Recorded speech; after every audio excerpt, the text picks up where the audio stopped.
nimubanze mureke ibyo bibarusha. Nubona umugabo udafite Yesu ntacyo azokumarira, nubona umugore n'abana udafite Yesu ntacyo bizokumarira, nubona amazu n'amaetaje udafite Yesu ntacyo bizomara, nubona inshuti zitarimo Yesu ntacyo zizamara. Abantu barahinduka, ariko ugomba gutera intambwe ukagera ku byifuzo by'abakristo. Haba ibyifuzo by'abakristo. Ibyifuzo by'abakristo ni ibyifuzo bihesha umuntu ubwami bw'Imana, kuko igikenewe mu buzima si amafaranga, si ibintu, si abantu. Hakenewe Yesu mu buzima bwacu. Bibiliya iravuga ngo iyo umubonye ngo ububonye byose. Icomba Imana yo mu ijuru ngo tureke guhuruduka, ngo twirukankire gusoma Bibiliya no kuyimara, ngo twirukankire gusoma kamwe ku kandi, kamwe ku kandi. Ako ntumvishe negera undi mubwire ngo ese uko aka kantu karavuga iki, kari gashatse kuvuga iki, komarira iki muri iki gihe. Kadusome Bibiliya. Ndasoma henshi ariko ndakoresha umwanya neza. Matayo gice cya 6 murongo wa 33.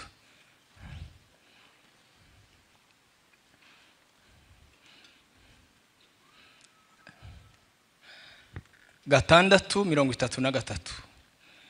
Ahubwo mubanze mushake ubwami bw'Imana no gukiranuka kwayo, nibwo ibyo byose muzabyongererwa. Amen.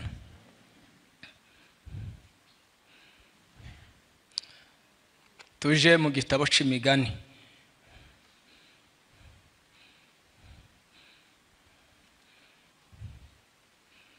Umunani murongo wa 17. Nkunda bankunda kandi abanshakana umwete bazambona.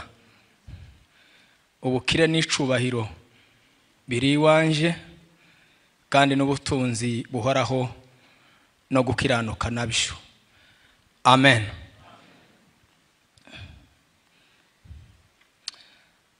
Ubuhanuzi bwa Daniel igice cya 6 murongo wa 11.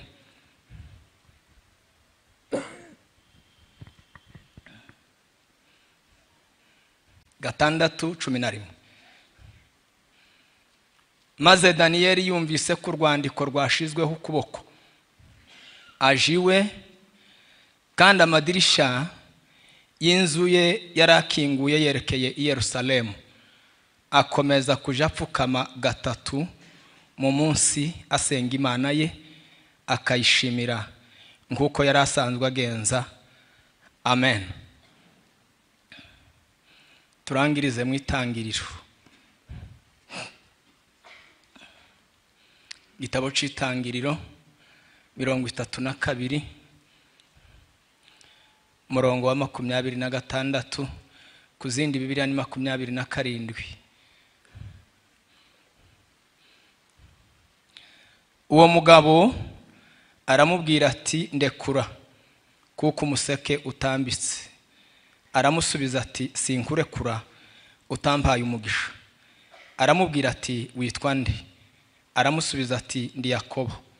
Aramubwira ati ntucitwa Yakobo kundi, ahubwo zitwa Isiraheli, kuko wakiranije Imana n'abantu ukanesha. Amen.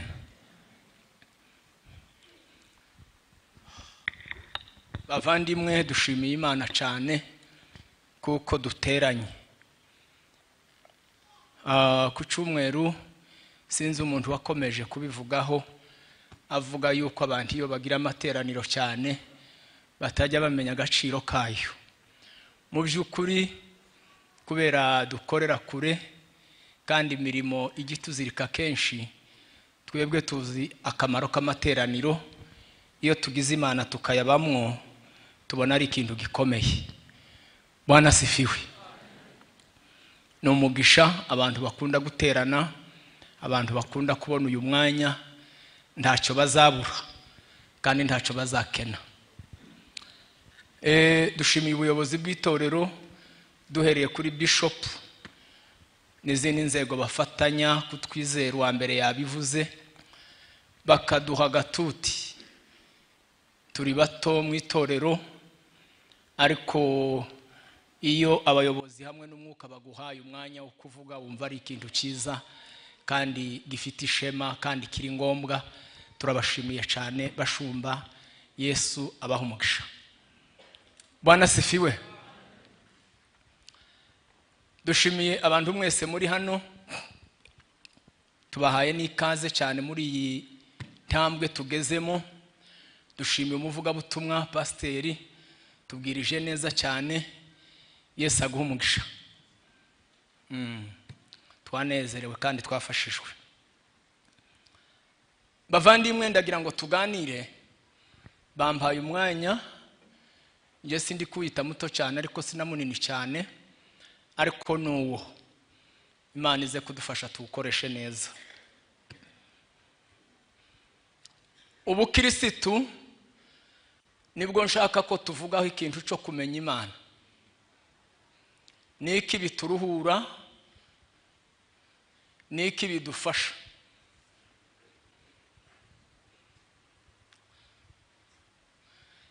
abantu bamenye Imana bazi Imana barangwa niki turaguma tuvugana ibisa n'ibyo kuko ari ikiganiro cy'ubuzima duhoramo umunsi ku munsi iyo uganiriye n'abantu iyo dusohotse n'ubuzima naho tuba ni byinshi cyane abantu batemeranaho cyangwa se batemezanyaho umuntu akagira ubwo yibaza akavuga ngo ese y'Imana kubera ko itamenyekana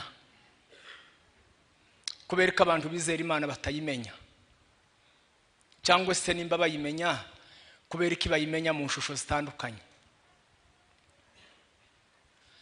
ibyo byatumye hari imitwaro myinshi n'imfane nyinshi n'ibitekerezo byinshi by'intege nke tugarura ku Mana dusubiza ku Mana hari ugutsindwa kwinshi kwibitarashobotse kwibitarimo kwemera tugarura ku Mana tukavuga ngo iyi ni Imana wenda ni Imana itarabishatse ni Imana yabyanze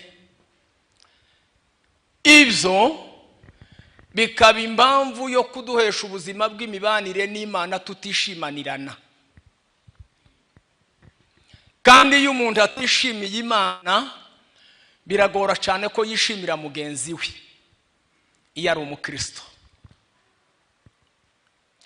bivuga ngo inzu yose nk'iyi mu kuyubaka igira icyo iheraho ihera ku rufatiro ihera kuri fondasiyo ku cyumweru umuvuga butumwa Olivier yatubwiye urufatiro cyane mu gitabo cy'Abaheburayo mu gice cya 4 aruvuga no mu nzandiko za Pawulo aravuga ngo nk'umwubakisha mukuru nashizeho urufatiro ngo umuntu wese ashobora kuza kubakaho kandi ngo nta muntu ushobora gushiraho urundi yishakiye ngo KRISTO rwashizweho iyi nzu mubona ikomeye gutya ahakomeye kuruta ahandi ni urufatiro ni fondasiyo yubatseho iyo muri fondasiyo y'iyi nzu hagize ikibazo kandi murabona ko fondasiyo itagaragara umusingi uri hasi cyane ntabwo ugaragara ariko iyo umusingi w'iyi nzu ugize ikibazo tujya dutangira kubona imitutu ku bibambazi amakasure ibintu bigatangira gusaduka abazi kubaka rero abainjeniyere bajya bamenya ko ikibazo atari ibibambazi ikibazo ari fondasiyo byinshi mu buzima tubamwo tuviva dusengamwo turirimbamwo tubanamwo twebwe twese nk'abakirisitu bubamwo imitutu myinshi bubamwo gusadagurika kwinshi bubamwo intege nke nyinshi impamvu niki ushatse ntiwarebera ikintu aho ukiboneye ahubwo tugomba kujya tureba urufatiro fondasiyo abantu uko bubatse kuri fondasiyo nico gituma ibiterane byiyongera amaseminera kiyongera ibitaramo bikiyongera no kugira ngo abantu bagerageze kubwirwa Imana gusobanurirwa Imana kugera ubwo abantu bazumva Imana abantu bakumva ko bagize urufatiro ruzima rubahesha kubakika. Bibiliya iravuga ngo Yesu niwe buye rizima ryanzwe n'abubatsi, abana b'abantu ntibigeze bashima Yesu mu mikorere ye, imirebere ye, ntibigeze bamwemera. Bibiliya iravuga ngo nibuye ryanzwe n'abubatsi ngo ariko rihinduka irikomeza imfuruka. Bibiliya ikavuga ngo namwe muhinduka amabuye mazima ngo kugira ngo mwubakanwe nawe, ngo muhinduke inzu y'Imana mu buryo bwo mu mwuka. Haleluya, Bwana sifiwe. Ayo maboko mwo yanyeganyesa, yandwara pasiteri yababwiye nanje ndayibonye. Haleluya, ndaguma mvuge buke rwose Imana imfashe kugira ngo ngumegende gahoro gahoro, ko ndifuza ko hari ikintu Imana iza kudufasha dushingiye ku byavuzwe no kubindi tuguma kuvuga. Bibiliya yavuze ijambo rijya ritugora cyane kumva, niko twasomye mu gitabo cy'imigani. Yavuze ngo nkunda abantu bankunda. Abantu bose bakunda Imana, abavandimwe, abapagani bakunda Imana, abanebwe bakunda Imana, abatakunda gusenga bakunda Imana. Impamvu zituma umuntu akunda Imana mu buzima ni nyinshi. Turabanye ntege nke, tugira ibitunanira, tugira ibitunaniza. Abantu mu bigaragara turasa n'abakunda Imana, ariko irongera ivuga ijambo ritaruye. Bibiliya yavuze ngo muri abo bankunda, ariko ngo abazabambona n'abanshakana umwete. Ibi bintu tugende tubitandukanya. Nkunda bankunda, ariko ngo abazabambona si bose, keretse abanshakana umwete. Turaza kuvuga kuri aba banyamwete n'uburyo bwo gushaka Imana. Munsi 18 havuze ngo impamvu yabyo ngo nuko ubukire n'icubahiro ari ibyanje, ngo kugira ngo ntungisha abakiranutsi banje.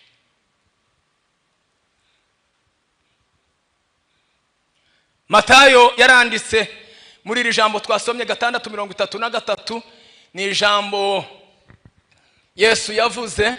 Yashakaga kuzana umwihariko. Abakristo bagomba kugira umwihariko mu isi, mu bapagani, kandi bakawugira ku bintu byinshi. Mwibuka ya magambo kuko Pawulo yayandikiye Timotheo mu gice cya 4:12, aramubwira ngo dore umwihariko wanyu abakristo, kugira ngo muneshe, kugira ngo mutsinde, kugira ngo muzane impinduka. Aravuga ngo abantu baze babagenzurira ku magambo ane.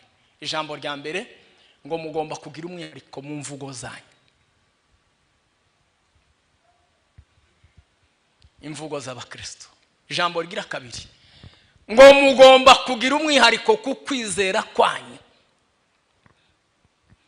Ijambo rigira gatatu ngo mugomba kugira umwihariko ku rukundo rwanyu. Ijambo rigira kane ngo mugomba kugira umwihariko ku mutima uboneye, umutima mwiza, umutima utagira ikindi cihisha inyuma y'icuhaye uvuga. Bibiliya yavuze ngo ibyo mukennye byose, amazu n'imodoka n'abana n'abagore n'abagabo, ni inyongera y'ubuzima. Buriya umugore wanje si umugore wanje mu buryo bwo mu mwuka, ni umuntu w'Imana. Abana banje ni abantu b'Imana, nanje ndi uw'Imana. Turi abantu b'Imana. Umuntu wese azajana ibyiwe imbere y'Imana. Mfite inshingano zo kubabwiriza, bakemera batemera, tukagumana tugafatikanya iby'inshingano z'ubuzima bwa none, ariko iby'umwuka umuntu akazaripotinga ibyiwe. Nico gituma Bibiliya ivuga ngo babiri bazaba baryamanye ku gitanda, umwe ngo azagenda, uwundi ngo azasigara. Bibiliya, haleluya. Umutima nje uri mukumbwira ngo unyigisha abantu bageze muri iki gihe. Sinzi impamvu uri mukubitekereza gutyo. Za nyigisho za kera zo kuvuga ukuri kwa Bibiliya zaragarutse, kandi n'umugisha tuvuge n'ibindi tubivuge, ariko n'ukuri imunsi kwaje tukubwirana. Reka tuzamurire Yesu amaboko. Bwana sifiwe. Bibiliya yavuze ngo mubanze, ikibanze ngo mubanze mushaka ubwami bw'Imana, abagore n'abagabo n'amafaranga n'abana n'ibindi byose ngo muzabyongererwa, ngo kuko data wo mu ijuru ngo azi yuko ibyo n'abapagani nabo babishaka. Ntimugomba kugira ibyifuzo bigarukira ku byifuzo bisa n'ibyifuzo by'abapagani, ariko ugomba gutera intambwe ukagera ku byifuzo by'abakristo. Haba ibyifuzo by'abakristo. Ibyifuzo by'abakristo ni ibyifuzo bihesha umuntu ubwami bw'Imana, kuko igikenewe mu buzima si amafaranga, si ibintu, si abantu. Hakenewe Yesu mu buzima bwacu. Bibiliya iravuga ngo iyo umubonye ngo ububonye byose. Bwana sifiwe. Bibiliya kuri iri jambo twasomye yavuze ngo abanshakana umwete. Pita ntekereza aya magambo dusomye mu gitabo cy'Itangiriro, umugabo witwa Yakobo pasiteri amukozeho. Yakobo yari afite ikibazo, yari afite ibibazo bigera nko kuri bitatu, bihine ni byinshi ariko reka mvuge bitatu. Ijambo rya mbere, Yakobo yari afite ikibazo cyo kurwanira umugisha w'ubukuru kandi atari mukuru, kugera ubwo wiba, kandi wibisha ibintu bitoya cyane, yiba umugisha. Aragenda arawuhungana ariko ntiyabyibagirwa, kandi amenya ko Yesu azamushaka ngo azamuhora muzizi ico ngicyo. Iryo ni ijambo ryari ribitse mu mutima wa Yakobo, kuko yagiye yibza umugisha w'umunyembaraga kandi y'umwana w'imfura. Aragenda, inkoni ya mbere yakubiswe ntiyigeze yumva ko ari cyo yazize. Yagezeyo akorera umukobwa imyaka 7 ngo amare kumukorera, sebukwe aramumunyaga muhereza uwo atakoreye. Ntiyigeze atekereza ngo ese aka karengane iyi nkoni niki ishatse kumbwira. Aragenda ngo aje kumara imyaka myinshi, arasubira arenganya sebukwe. Burya ibintu by'umwuka bigira imvugo z'umwuka, ariko iyo bitekereze mu buryo bw'umubiri biba ari ibintu bitangaje. Reba Yakobo kuvuga ngo amubwire ngo intama zose zizavuka zisa n'iribara, gusa Bibiliya iravuga ngo iryo bara ntiryari rigwiriye muri ayo matungo, abari ryamuhereza. Kurumva iyo nkoni aramubwira ngo intama yose y'umusengo izavu, nta mabara y'umusengo ngo yari muri iyo mikumbi. Bibiliya iravuga ngo Yakobo ngo amenya yuko intama zija zima zigiye gushoka ku kibumbiro cy'amazi, ngo aragenda afata agati aragashishura akazingaho umugozi aragatwika, kagira imisengo, kagira ibara ry'imisengo. Bibiliya izirata Yakobo mu bagabo bizera. Bwana sifiwe. Intama ngo zigeze ku kibumbiro ngo zirima koko, ngo zimye zose, ngo zima ziheze ireba kagati. Izakarebye ngo zose zibyara ngo amabara y'imisengo. Sebukwe igihe kigeze ngo aratangara, haravuga ati ese aya mabara atarabaga muri izi ntama yavuye he? Yakobo. Bibiliya iravuga ngo Yakobo mu guhaguruka ahunze ngo ahungana ikigirwamana cya sebukwe. Umugore wiwe aragisha ngo acishariraho. Sebukwe abakurikiye ngo cyari ikigirwamana yakundaga cyane. Umukobwa wiwe ngo abona ko nta kindi comukiza, ngo abesha se ngo ndi mu mihango. Yari yicaye ku ndogobe ngo arabasaka n'abagaragu be, ngo ageze ku mukobwa wiwe, umukobwa ngo aramubwira ngo mubyeyi data, ndi mu mihango sinohaguruka, sinokwemera kunsaka. Ise ngo aravyumva ntiyabona ikigirwamana, ariko Yakobo ngo agakubitaho akavuga ngo mfite ikibazo, nakoze uburiganya. Niki conkiza uburiganya? Ashaka Imana. Bibiliya iravuga ngo ashaka kubona Imana. Bibiliya iravuga ngo amaze kohereza abana n'imikumbi arasigara, ngo marayika araza ahageze ngo aramufata ngo aramukomeza, ngo bararwana, ngo bagera mu museke. Iri jambo niryo nashatse ko tuvugaho. Muvandimwe, hari umwanditsi wanditse aravuga ngo amavuta y'umuhamagaro, amavuta y'ibisubizo, Imana ngo ntiziyamena habiri, iziyamena hamwe. Turuzi kado nimba ari pasiteri, ukumureko w'amavuta y'ubupasiteri uri hejuru yiwe muri rya zina pasiteri, umunsi yatawanyitse amavuta ntazomukurikira, amavuta ntazakurikira umuntu. Umurekuzo robine ziguma harya, ukaza ugenda ugatoroma, wagaruka munsi ya robine amavuta agasubira akaba, wasiga robine ugasubira ugakamuka, wagaruka munsi ya robine. Imana ntizikingura amarobine abiri ku muntu. Bwana sifiwe. Aravuga ngo haleluya. Bankubwira gutya amaboko,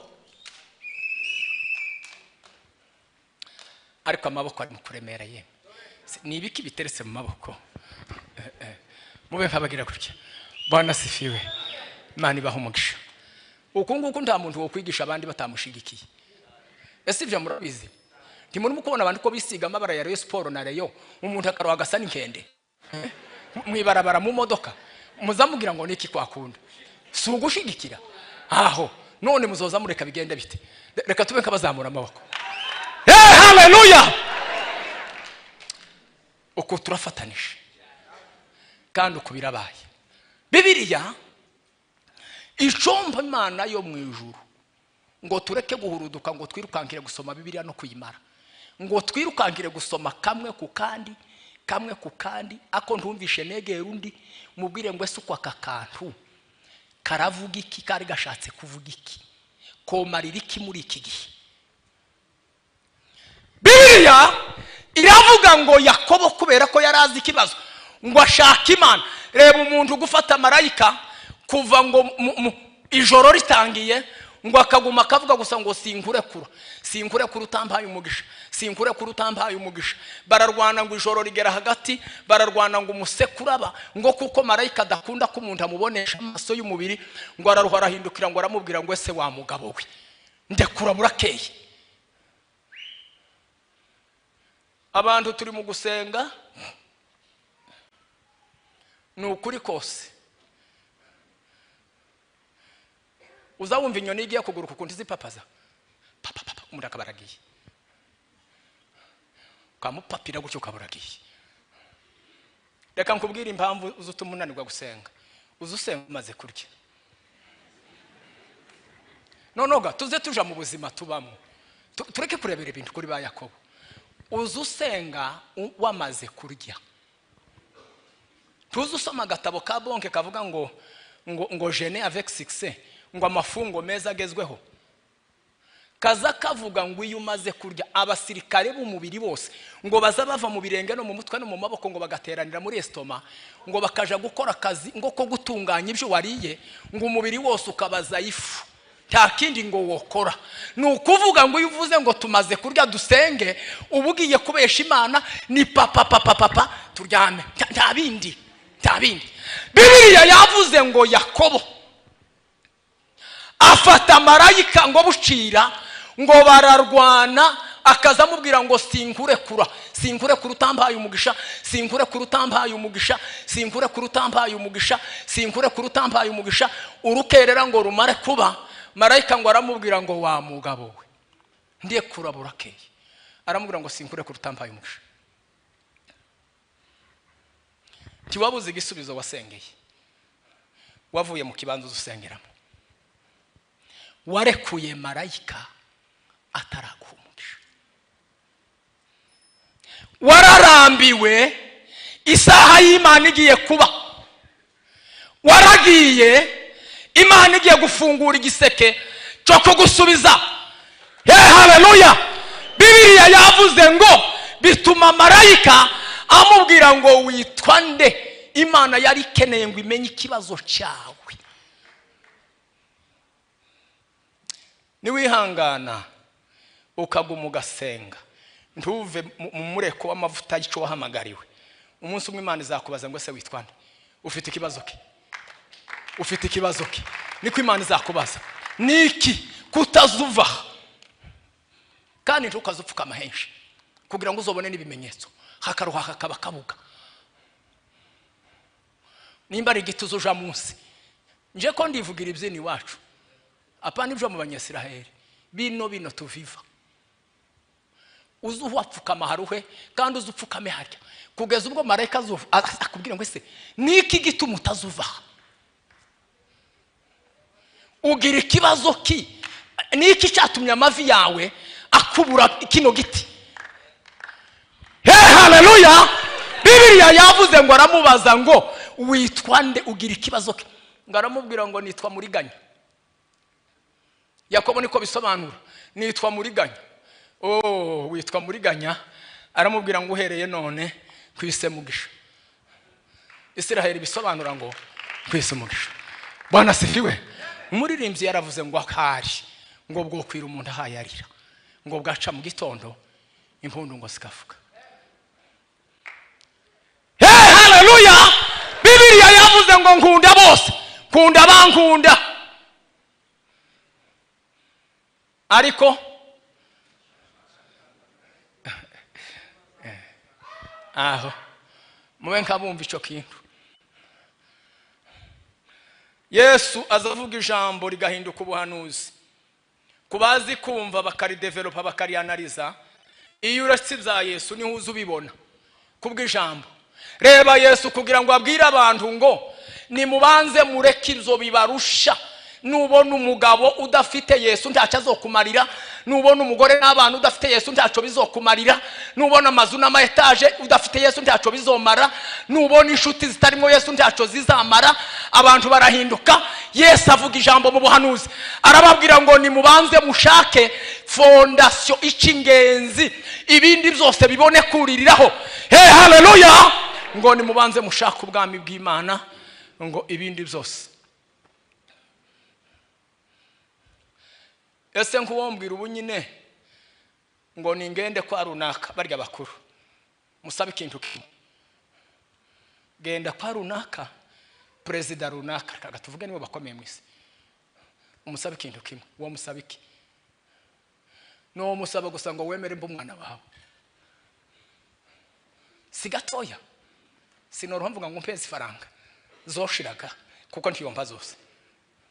No mubwira ngo wemere mbu mwana wawe. Yemeye mbangiza umugabane ku Jerusalem. Yesu aravuga ngo mwebwe mubanze mushake gusa ubwami bw'Imana. Iri jambo yarivuze kabiri muri Matayo.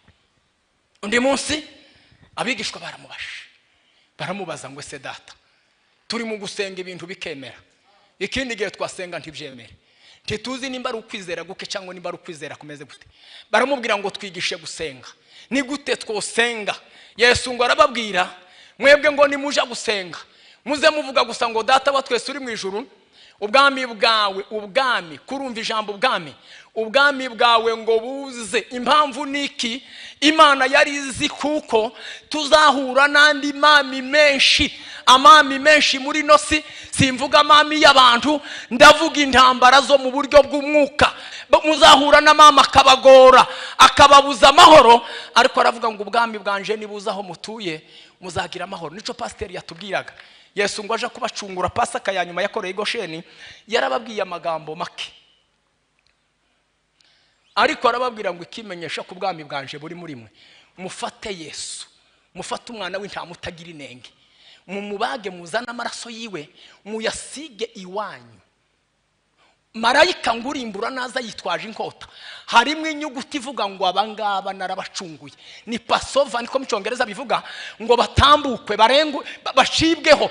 Abandi bari mu mubare w'abarimbuka, niko harimo inyuguti muri aya maraso, ariko bihamambiro by'amazu yanyu harimo inyuguti ivuga ngo mubatambuke. Ntimubabarane n'abanyagiputa, ntimubabarane n'umubare w'abarimbuka. Marayika ngo aratambuka. Hey, haleluya. Ubwami bw'Imana nuja gusenga mwanyu kugira ngo uryamusinzira ugira amahoro, ayandi mami yose areke kukuderanja. Uzuvuga gusa ngo Mana ubwami bwawe ari bwo buzamo gonye. Bavandimwe, kumenya Yesu, Bibiliya iravuga ngo abantu bamushakishije uburyo bwinshi, ariko cyane tuzatumushakisha mu bintu bitatu. Nibwo buryo tuzadushaka kumenya Imana, kandi nayo niyihize irebera ko tuyizi. Ijambo rya mbere, tuzadushakira Yesu mu migambi yacu. Uzurinde imigambi yawe muvandimwe ibe myiza. Nuzaja wumva umutima wakugoye, watekereje nabi, uzubwira Imana ngo mbabarira ungarure. Dawidi Bibiliya iravuga ngo mu ndirimbo ziwe ngo amenya ko umutima ugoye ngo kandi utaza wibuka imirimo y'Imana. Araririmba ngo yinginga umutima wiwe, aravuga ngo umutima wanje ngo uje uhimbaza Uwiteka kandi ngo ntukibagirwe imirimo yose Uwiteka yadukoreye. Bibiliya igaragaza ko Imana tuyishaka mu migambi. Inyota y'umutima wawe iteye ite? Izigambirira iki? Izivuga iki? Bibiliya iravuga ngo Imana ntizihishwe iby'abantu batekereza. Mu bitekerezo byawe no mu migambi yawe uzugambirira gushaka kumenya Imana no kugendana n'Imana. Iyo umuntu atoromye mu bitekerezo Imana izimubona. Hari abahungu babiri ngo bashatse Imana cyane ariko bayishaka muri kamere. Wumva ukuntu Imana izireba mu mitima. Umuntu witwa Finehasi bene Eri ninde harya aba bahungu bombi? Yego ngo bazaga bazinduka mu ihema ry'Imana, ihema ry'ibonaniro, itorero ry'Imana umunsi ku wundi ngo bakagenda nk'abagiye gushaka Imana, ariko ngo bakagenda atari yo bagiye gushaka. Ngo mu mitima yabo mu migambi ngo bagiye gushaka uko bajabura, uko ngo biba ubutunzi bwo mu nzu y'Imana, uko ngo banduza ibyejejwe ibyo kurya by'Imana, uko ngo batoba inkono zitekewe abungeri, abashumba, abatanzi, ngo bakaja kwanduza kujabura, ngo kurya inyama zabikiwe Imana. Inyama ngo z'urugimbu biri mu mategeko ni birebire. Imana ngo ikabareba. Ijambo ngo rigira kabiri, abantu ngo baje mu materaniro, baje ngo kwihema ry'ibonaniro, ngo baje kuramya Imana no kubahimbaza. Ngo abo bahungu bombi ngo bakabareba, abagore ngo n'abakobwa babonye mwo ko ari beza, ngo bakabakurura, ngo bakabakururira mu busambanyi. Abantu baje mu materaniro ibo ngo abana b'umutamzi, ngo bakabakurura, ngo bakabajana ngo mu busambanyi. Ijambo ngo rigira gatatu, ngo ntibazaga bumvira se. Niko igitabo kivuga. Ise ngo akavuga ariko ngo ntibumve. Ise ngo akavuga ngo ntibumve. Isiraheli ngo ikavuga ngo ntibumve. Umurimo w'Imana ngo uraruhura deha, abantu ngo bananirwa gukora. Ise ngo aburi cabikora. Bibiliya iravuga ngo Imana itanga isezerano ngo ritari ryiza, ibwira Eri ngo ikingi kiwanze gukosora uzikorera amaboko. Bibiliya yavuze ngo nukuri nkunda abantu bankunda, ariko ngo abantu banshakana umwete ngo bazambona. Bibiliya ikunda ngo ijambo rya kabiri dushakisha Imana ibikorwa. Unanirwe gusenga ariko ukore, unanirwe kuririmba ariko ukore, unanirwe kubyina ariko ukore, korera iyo Mana nta wundi mutima. Unanirwe kwishemangaza hano ariko ukore, ugume ukore. Nibavuga ngo mukore ukore kandi ukore ibyiza, ugume ukore. Bibiliya ivuga umuntu witwa Enoki ngo arakora, Enoki ngo arakiranuka, ashakisha Imana gukiranuka. Impamvu zose zo gukiranuka ngo ziraruha zimugaragaraho. Hari ibitabo bimwe bisobanura biza bivuga ngo Imana ngo yaranamunese ngo aha yarya, ngo isanga nta gukiranirwa ku murimo. Ngo Imana yo yamusuraga ngo yazaga yiherekeza, ngo umunsi umwe Imana ntiyemera kuko agaruka aherekeza Imana ngo kugeza yinjiye mu bwami bw'ijuru. Gukora Yesu haravuga ngo bavandimwe mubanze mushaka Imana ngo no gukiranuka kwayo, ibindi byose muzajongera. Bavandimwe muri bimwe nabonye umutanzaniya imwe hayasobanura, aravuga ngo mu bintu biri mu kumutangaza ngo nabantu badakunda Imana ngo ariko bakunda ibisubizo by'Imana. Aravuga ngo bagereranijwe ngo nabantu baza bavuga ngo ntibaza barya ingurube ngo ariko baza banywa isosi yayo, ariko aravuga ngo kurya ingurube yose ngo iba mu isosi. Niko uwo mutanzaniya ariko avuga. Ngo abantu bakirwa baririmba ngo yenko ntitwa turya ingurube ngo ariko tuba tunywa isosi. Aravuga ngo ingurube yose ngo ni mu isosi. Abantu ntidushaka Imana turashaka ibisubizo by'Imana. Abantu tidushaka gukorera Imana.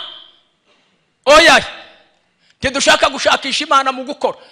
Niyinga ntimwumvishe ukuntu batubwiye gukora kwa Abrahamu ukuntu kwamuhindukiye n'isezerano ryo gukiranuka. Nta yindi mirimo Bibiliya izivuga Abrahamu yakoze. Bibiliya izivuga gusa ngo yarakoze igikorwa, ngo Imana iravuga ngo igikorwa cyiza ukoze ngo nikiguhindukire no gukiranuka, ngo uhinduke sekuruza wabizera. Bwana sifiwe. Reka tuswe tuzamura amaboko. Bwana sifiwe. Nico gituma Yakobo yanditse aravuga ngo wa muntu uvuga ngo ufite kwizera ngo kudafite imirimo. Aravuga ngo kwizera kudafite imirimo kuba gupfuye. Ngo nyereke uko kwizera kwawe, ngo nanje nkwereke kwizera kwanje ngo gufite imirimo. Gwese wosengera umuntu ukamubwira ngo ngaho susuruka ngo kenda ugubwe neza, ngo ivyo ngibyo bikamutera guhaga no kugubwa neza. Ariko aravuga ngo kwizera kose ngo kuza kugaragazwa n'ibyo umuntu akora. Ntimwazaga mubona kera abantu bataragira amafaranga ko wazaguraza abashitsi ukaja kuba waba udafite amafaranga ukaja kuba kopera ibiryo wenda mutari buryo uwo munsi. Izo ntibyabayeho ko ndangaga kubatona kifaranga zarabaye. Ariko uko harabahe babyibuka abantu bazavuga ngo tuzimana abashitsi byo tutari kurya. Abashitsi babirye ni sinye y'urukundo. Iyo umuntu ukunda umuntu bigaragazwa n'icyo umukorera. Haleluya. Bibiliya twasomye icyo nashatse ko tuvuga.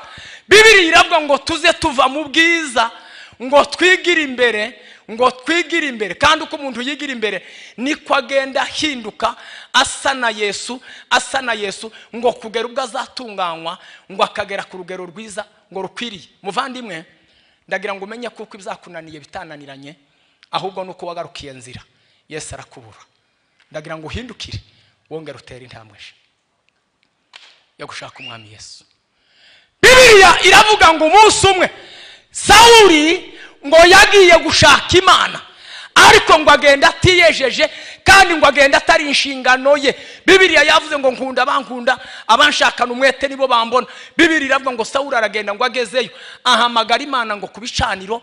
Imana ngo yanga kumwitaba, yanga kumwegera, ngo yari ko yibaza yibwira ngo dore intambara ngizi ku marembo tubwira uko twifata. Imana ngo iraceceka aho kumwitaba. Iragenda ngo yitaba Samweli, iramubwira ngo genda ubwire Sawuli biriya bintu ahayakora. Sinamutumye ku gicaniro, namutumye ku rugamba. Iramubwira ngo kuva none ubwami bwiwe ndabugaye. Kubera iki? Yagiye gushaka Imana, ayishaka adakwiye kuyishaka, ayishaka atari cyo Imana yamugeneye, ayishaka atejejwe, bituma Imana itamwiyereka. Niki bivuga? Biravuga ngo nukuri Imana ikunda abantu twese, ariko izibonekera abayishakana umwete. Muvandimwe, subira ku isoko aho watereye, usubira ushaka Imana. Imana irahari. Bibiliya yavuze ngo Daniyeli amaze guhura n'ingorane nyinshi, ngo abantu bamushaka w'impamvu kizo satani zigushakaho. Satani ziguteza indwara, ikaguteza guhomba, ikaguteza icyeyi, ikaguteza ingorane. Daniyeli ngo baramushakisha, ngo baravuga ngo nta handi twomufatira, ngo twomufatira mu mategeko y'Imana. Dushireho iyindi Imana, dushireho iyindi Mana, turebe ko Daniyeli azemera akayisenga. Ntazayisenga turabizi tuzahamufatira. Ngo bamaze kwishiraho, ngo basanga umwami, ngo baramubwira ngo mwami, turashaka ko ari wewe abantu ngo bazasenga muri uku kwezi kose, ubishireho ikashe. Umwami ngo abishiraho ikashe. Amaze ngo kubishiraho ikashe, ngo baja kurunguruka Daniyeli. Muvandimwe, ko ndakubwira ngo ushaka n'Imana umwete uzayibona. Bibiliya yavuze ngo Daniyeli amaze kumenya ko ayo makuru yabaye, ngo arushirizaho gushaka Imana, arushirizaho gushaka Imana, arushirizaho gushaka Imana. Bibiliya yavuze ngo Daniyeli uko yasengaga niko ikibazo cyakomeraga, uko yingingaga niko ingorane ngo ziyongeraga. Ariko Imana yari izaho izamutabarira, yari iza kamini zamusangamo. Imwe Bibiliya zivuga ngo iyi Mana ngo izi ngo gutabara abantu bayo, ngo no kubarengera mu byago no mu makuba. Iyi Mana ni Imana itazikoze isoni abayisanga. Irareka ikibazo kiraba, Daniyeli baramubona, Daniyeli baramufata, Daniyeli baramumanura, Daniyeli bamuta mu rwobo rw'intare kugira ngo Imana yiheshe icubahiro. Daniyeli asanga Imana mu rwobo rw'intare. Muvandimwe, reka gutaka mutagira Imana. Imana ikurindiye hariya mu gacikane k'ikibazo cawe kugira ngo izagutabare. Bwana sifiwe. Reka kwiheba, reka gutaka, reka no kurira. Uko umuntu agenda asenga, Satani azarushaho kuzana umwijima, azarushaho kuzana ingorane, azarushaho kukwereka ko ntacu hayikora, azarushaho kukwereka kuko amasengesho yawe ntaca haye Imana. Ariko Imana iragutegereje, kurindiye hariya neza muri kazengerera ikibazo kugira ngo izagukureho isoni, izagukureho igisuzuguriro cy'abanyamahanga. Bibiliya iravuga ngo muri rwa rwobo Imana iraza. Haleluya. Iziba ngo akanwa k'intare. Umwami ngo mu gitondo ngo aramuhamagara ngo Daniyeli, ngo se ya Mana ukorera ngo yashoboye kukurengera. Aravuga ngo Imana ntacaha yambonyeho kandi nawe ntaco nagukoreye. Muvandimwe, reka gutaka nkutagira Imana.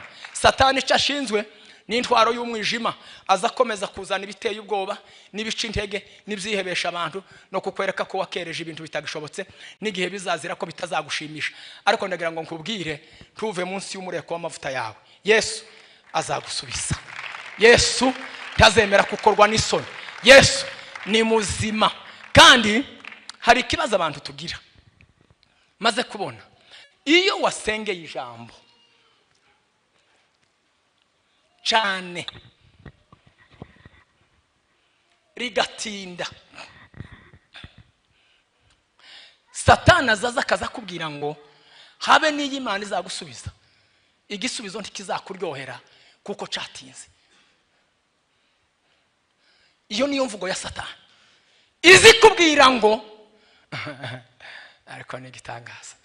Reka nkubaze iki kintu, Imana ntizadusubiriza rimwe twese, ntizisubiriza rimwe. Nico gituma kumenya Imana bigira umumaro, biza biguheza ubuzima bwo kutikompara n'undi wese, uzumenya kuri wowe. Bwana sifiwe. Konfi, uvuga ngo ndi konfi, uri konfi. Ruhanga ni ruhanga, uyu mugabo n'uyu. Imana iratuzi n'amazina, kandi buri muntu wese azasubizwa ku mwanya we. Kandi igihe cyose umuntu asubirijwe azayishimira icyo Imana yamukoreye, kuko Imana ntiyo kubikira igisubizo kitazakunezeza ngo kizamara iki. Reka kurambirwa, garuka. Yesu ni muzima. Reba Daniyeli ukuntu Imana yari kwireba bakora inama igaceceka, bakaja ku mwami ngo nasinye igaceceka, bakaja kurunguruka mu madirisha Daniyeli haseka igaceceka, bagatuma bamufata hayasenga igaceceka, bakamushorera igaceceka, bakamuta mu rwobo igaceceka. Haleluya. Wikwita ku mateka n'amajoro warayurira, wikwita ku gisuzuguro n'umubabaro wagize ikibazo. Yesu aragutegereje, umunsi yagusubije azakunezeza wibagirwa Imana. Bwana sifiwe. Izidukiza ibikomeri ikadukiza n'inkovu. Umunsi umwe Sara yakoze inama na Abraham. Abagore muri beza. Sara bati Abraham, dupfuye gutyo shaka. Abraham ati bafite isezerano tuzabyara. Batoya kutabyara imyaka 100. Nyabona ni ko Imana yavuze iri. Umugore azamaguhinduka utamwe murebana mu maso. Irihe ngaho kutabyara. Bati uyu n'umushakazi, mujarira ibi bintu bitajajana ba Eliyazari. Abraham ati cyo naco aramujariye. Ngo amara kumujarira imyaka y'isezerano n'isaha y'Imana. Reka nkubwire, Imana ntizinyeganyega ntizayikanga urusaku rw'amasengesho. Iyo umuntu agisenga gutya Imana izayumva ikamivuga ngo nzagusubiza kuwa mbere. Wewe ukazuboroga na 5 ukagira ngo irikanga, ukazurira ukavuza induru kirago cyaro akaza kinyeganyega. Igisaha Imana izigendera ku isaha yayo, kandi izikurinda kuzogeza isaha y'Imana igeze. Uzuta kukaboroga ukazurunda amafaranga. Ejo nari kumbwira umuntu umwe yavuze ampamagara akazamura ariko iki cyifuzo naguhaye tugasenga twembi iyi myaka, reka nirega ibyaha bya mama nyina yapfuye kera, ngo none nyina yagize amafuti nase. Ndamubwira ngo yayi nta mafuti nyoko naso bakoze, ni isaha y'Imana. Isaha y'Imana iza ngo yaye noneho bahari imivumo mu muryango ngo y'ibintu se na nyina barapfuye kera ndamubwira ngo yaye Imana ntizayitiranya usome sosa mushake ubwami bw'Imana ngo no gukiranuka kwayo igihe kirageze cyo kudasengera ku byaha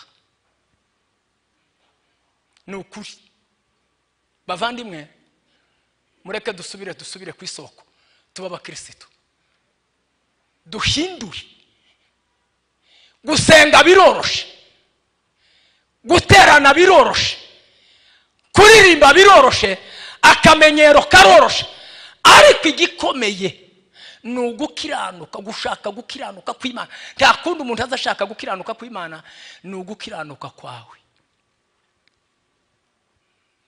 dusubire ku isoko yo kwihana gusabana imbabazi no kubabarirana iyo umuntu ahaye yirengagiza ibyo ntimuruzi bituza tuvuga abavandimwe izi declaration duhora dukora igitondo n'umugoroba ibi nibyo bizatujana mu rubanza nitutabyitaho ngo tuze tuva nkaha bideri mvuye ngerageze gushira pratique zibi mpaye mbwira abantu abakristo hari urwego tugomba kwisangamo n'urwego rwo gushaka gukiranuka kw'Imana ibindi byose tukabyongererwa abagabo tuje dusabana imbabazi n'abagore bacu abaturanyi muri kiriya gitabo kivuga intambwe zo gusubira inyuma kiravuga ngo muri izi ntambwe ngo zo gusubira inyuma hari ibyo kigenda kivuga ijambo rya mbere kizagihera ku kintu cyo kuvuga ngo nugutangira gusuzugura ibyaha bitoya ngo no kubikinisha kuwari wararetse ubusambanyi ntashoka bukora ariko agasambanisha ururimi akavuga ibiteye isoni agatangira mu kumenyera avuga ibiteye isoni niko kiriya gitabo kivuga intambwe ngo zo gusubira inyuma ikigira kabiri ngo umuntu nuguhunga inshuti ngo babanye mu mwuka ngo bakundana ngo kuko iby'umwuka atakibyemera ngo azatangira gushaka inshuti zitandukanye n'inshuti bahoranye ikigira gatatu umuntu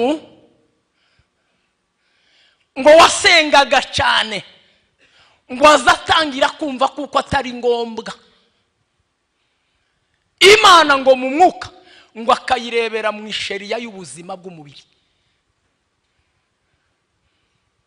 intambwe nkuru zikomeye ngo hakazamwe icyaha gikomeye cyo kutababarira ngo no gucira abandi bantu urubanza ngo Satani ngo akabazanya ikibambazi cyo kuguhisha ibyaha byawe ngo akakuzanira indorerwamo yo kubona ibyaha by'abandi ubugeze ngo ahantu hakomeye cyane iyo umwuka ngo atakigusura ngo akwereke intege nke zawe ngo ariko agatunga itoroshe ku byaha by'abandi gusa ubugeze ngo ahantu tokwihana ngo kubera kuko ngo Satani abagiye kukumanura mu mbaraga z'ibyaha ngo umunsi umwe ngo akazagutwikurura ngo aganira n'umutima wawe ngo uvuga ngo reka n'ubundi reka mbikore cyane ngo kubyo izarakoze birahagije ngo n'Imana ubwayo ntiyo bikimbabariye ntimuzi ko ariko bizabigenda umuntu yari mu buzutse umutima uzugumuka kubwira ngo nukuri ninkora icyaha ndapfa niko bizabigenda uzugumuka avuga ngo ninkora icyaha nopfa ninkora icyaha bwacu ugakora icyaha ukabona ntupfuye ugakora icya kabiri ukabona ntupfuye Satani akakwigisha ubwenge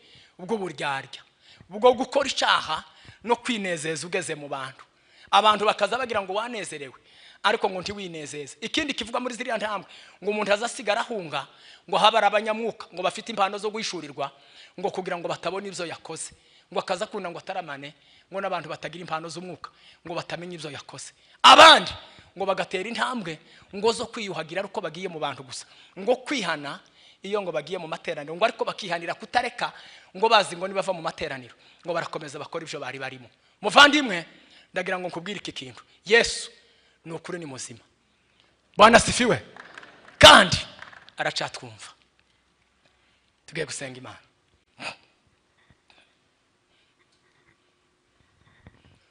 Muzi umwe Rutayisirayeli atwigishije kukubabarira aravuga ngo se ngo ni gute kubabarira gukwiye gukorwa abantu mu bandi aravuga ngo kubabarira ngo ukwiye gutera intambwe zibiri. Intambwe ya mbere, wewe ngo ukwiye kubabarira umuntu wese wakubabaje. Ngo ariko ngo ntumushake ubushuti. Yari mu kibazo c'abantu kijanye na genocide.